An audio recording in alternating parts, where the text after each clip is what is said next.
Généralement, les villes et les villages se sont beaucoup transformés, et leur allure actuelle dit assez peu de choses de ce qu'ils étaient des siècles plus tôt.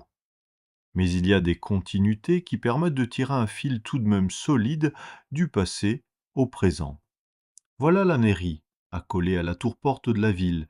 C'est l'entrée principale de la ville, l'entrée prestigieuse. C'est par ici que les grands du royaume font leur joyeuse entrée, accueillis par la ville avec faste et solennité. La position de la mairie à cet endroit renvoie à ce prestige.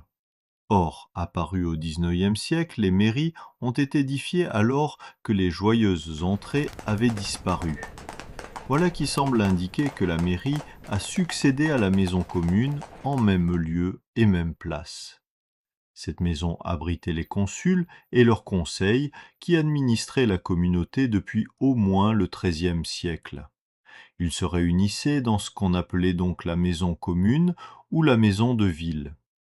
Parfois, ce local se résumait à une maison louée, un moulin, le four communal où l'on organisait les réunions après la cuisson les jours d'hiver.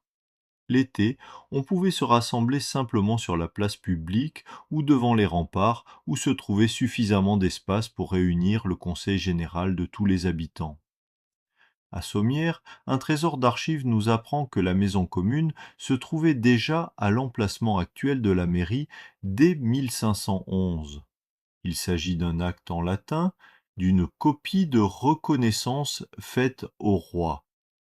Ce document contient une longue liste de propriétés soumises à un cens, c'est-à-dire une taxe annuelle, payée aux seigneurs de la ville, chaque bien y étant décrit précisément.